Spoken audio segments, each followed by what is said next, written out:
Essa pirâmide mudou a minha vida. Eu era médico, eu era cefaliatra. Cefaliatra é um especialista em dor de cabeça, que na prática é uma mistura de neurologista com psiquiatra. E nessa época eu já tinha me tornado palestrante. E me julgava um bom palestrante. Até que quem me apresentou essa pirâmide me disse: veja que quando você assiste uma palestra, você guarda 5% do que foi dito. Quando você dá uma palestra, você guarda 80% do que você fala. E a provocação que ele me fez foi: você gostaria de continuar sendo um showman, um palestrante, ou você quer ser de fato um educador? E eu acredito que sim, a educação é transformadora. Mas antes de chegar nesse dia, nessa pirâmide, nessa transformação, como é que tudo isso aconteceu? Durante a minha faculdade, eu tive que dar aula em vários cenários para poder me manter. Mal sabia que onde eu estava dando aula já estava sendo a minha verdadeira escola. Bom, formei, me especializei, adentrei nessa área e comecei a ser convidado por algumas empresas para dar palestra sobre o assunto que eu me especializei. Um dia, numa cidade muito distante, depois de uma palestra, a gente saiu para jantar e um participante me fez uma pergunta que eu pensei assim: ou ele não estava na aula, ou ele estava dormindo. Porque eu falei isso há 30 minutos atrás, e não é possível que ele não entendeu. Eu comecei a perceber que nas palestras, 2, 3 pessoas interagiam e entendiam, as demais ouviam, mas não aprendiam. Bom, não era eu o único que estava percebendo isso. As empresas começaram a utilizar discussões em pequenos grupos, utilizando esse paradigma da curva de adoção para misturar pessoas que adotam uma inovação muito precocemente com a grande maioria. Isso é chamado, ou era chamado nas empresas, de peer-to-peer, permitir que as pessoas interagissem. Internamente, as pessoas chamavam esses encontros de beer-to-beer, porque a única coisa que eles não faziam era conversar do assunto tratado. Nessa época, eu dava aula numa faculdade que abandonou as aulas tradicionais e usava um método de ensino chamado PBL, Problem Based Learning. Na prática, uma discussão de problemas para promover o aprendizado. E aí eu pensei, e se eu trouxesse os princípios do Problem Based Learning, misturasse esses perfis e permitisse que um aprendesse com o outro? Ao criar essas conexões, surgiu um método chamado Synapse Based Learning, ou SBL. Deixa eu mostrar para vocês como isso aconteceu.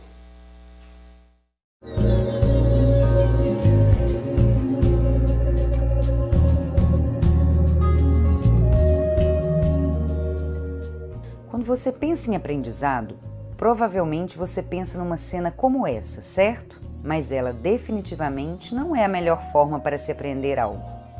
Em palestras tradicionais, a taxa média de retenção de conhecimento é de apenas 5% para a audiência e de 80% para o palestrante. Então, quem é que aprende de verdade numa aula expositiva? Outras ferramentas de ensino aumentam consideravelmente esse aprendizado. As discussões de grupo, em especial, quando bem estruturadas, elevam essa taxa de retenção para em torno de 50%.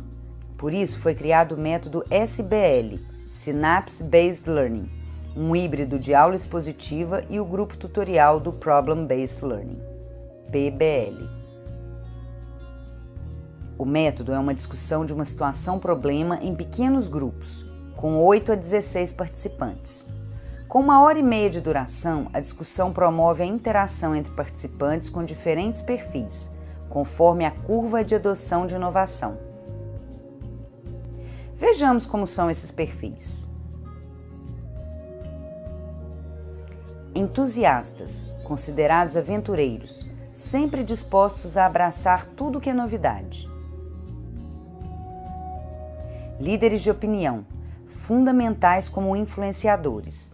Em geral, são tidos como referência de vanguarda no mercado.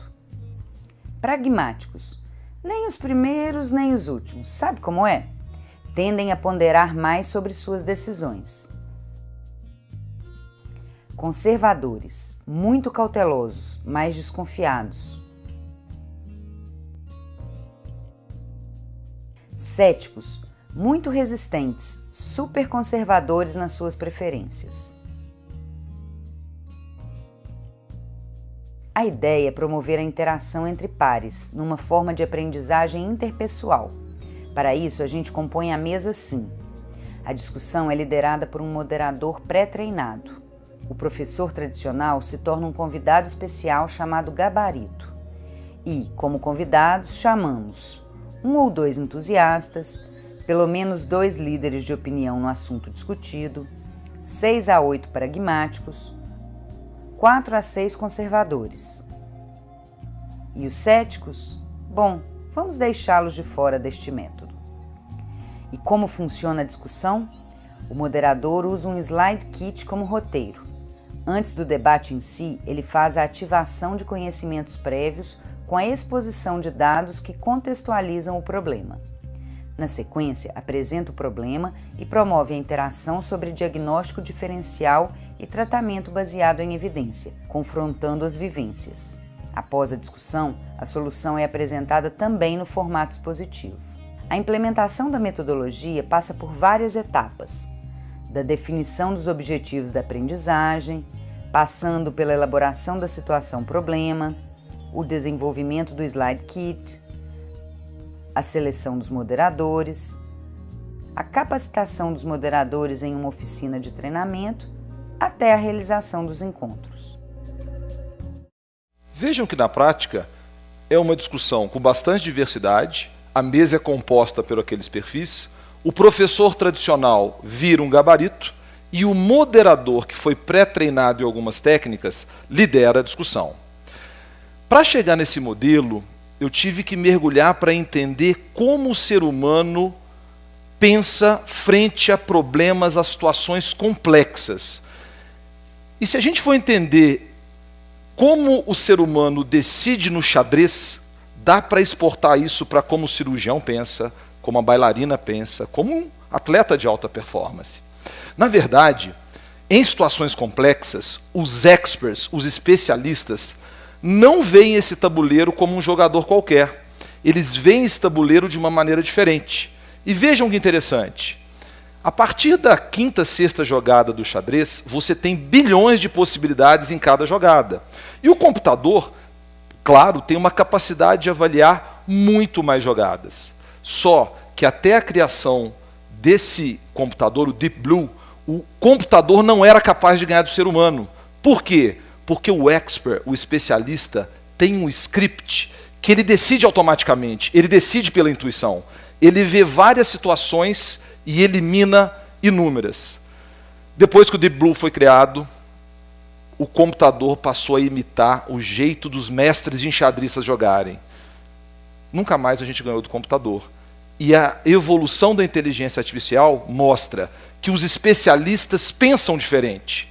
Será que é possível pegar esse jeito de pensar do especialista e compartilhar para várias pessoas? É importante entender que sim, o nosso cérebro usa 2 sistemas de decisão. Um automático emocional que calcula quanto é 1 mais 1 e te permite dirigir numa estrada que você já conhece. Mas quando você está numa estrada sinuosa que você não conhece, ou quando você precisa fazer essa conta, você usa o sistema 2. A ideia é, se eu promover a reflexão, ativar o sistema 2, eu posso construir novos scripts, como dos experts, para várias pessoas. Mas como fazer isso? Como acelerar esse processo? Entendendo um conceito muito importante, que é a influência social, que é como as pessoas influenciam umas às outras. Existe um cenário onde uma maioria convence uma minoria. Quando um convencimento acontece, a gente chama isso de conformidade. E o oposto também acontece, quando uma minoria convence uma maioria. Vamos ver primeiro o exemplo de maioria com minoria. The Asch experiment is one of psychology's oldest and most popular pieces of research.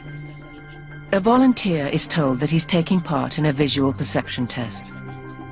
What he doesn't know is that the other participants are actors, and he's the only person taking part in the real test, which is actually about group conformity. Please begin. The experiment you will be taking part in today involves the perception of line length. Your task will be simply to look at the line here on the left and indicate which of the 3 lines on the right is equal to it in length. So, for example, if you think The actors have been told to match the wrong lines. The volunteer will be monitored to see if he gives the correct answer or if he goes along with the opinion of the group and gives the wrong answer. In the first test, the correct answer is 2. 1. 1. 1.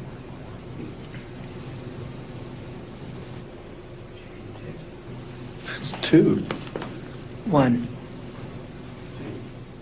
Once again, the correct answer is 2. 3. 3. 3.